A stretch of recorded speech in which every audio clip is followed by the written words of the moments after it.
Now I told you guys never to gamble, never to go in debt for any reason in prison, especially when you first get to prison. But that also applies to being the ticket man and having enough money to cover. You don't want to owe money for any reason. And this guy was the ticket man. People who've been in prison know what I'm talking about.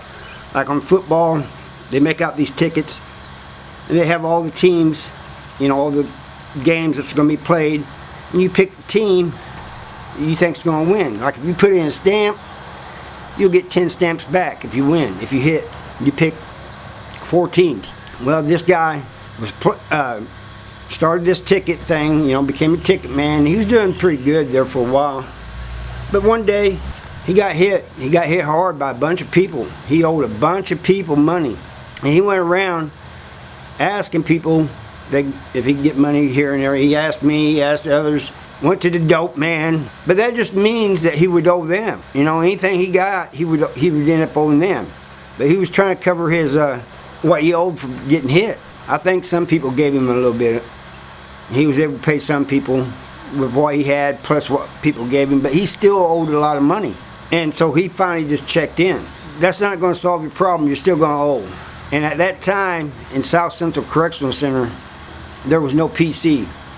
And even now, when I left there, they only had one wing of the hold that was PC. So they're going to ship him out, and that's what they did. He checked in, went to PC. He was down there in the hole for a little while. They sent him to another prison. I just kind of forgot about him. Well, I got sent to Algoa, which is a level 1. So I'm surprised I even heard about this, because this happened in a maximum security prison. I met another guy there that had come down from a maximum security prison. He goes, "Hey, you remember so-and-so?" And I said, "No, I don't know who he is." He said, "Yeah, you know who he is. He was a ticket man. He got hit hard and he went to PC and all this and that." And I said, "Yeah." He said, "Well, he went to Jefferson City. All that money he owed caught up with him, and he got stabbed, you know. They stabbed him up pretty good, put the blade in him. You know, a bunch of them did. One of the guys that he owed sent word down there to his partners, I guess, and they got him." I said, "Man, that's really messed up." The thing of it is, me and him both were talking. When you're running a ticket, you're the ticket man, you should always be sure you have enough money to cover. And some may say, "Well, he did." You know, it's just that it so happened that a whole bunch of people hit the ticket. You should still have enough to cover. There was another guy that similar situation, but this one was weird. This didn't happen at the walls, and I don't think he was the ticket man, but he was doing something, and it was similar to tickets. I'm not sure of the whole story on this. All I know is they caught him in what we call a tunnel. It's actually a long corridor. They caught him coming back from chow, and the corridor has corners, square corners. I came around the corner, and there was like 3 or 4 of them just sticking the heck out of him, putting the blade in him. But he was fighting back.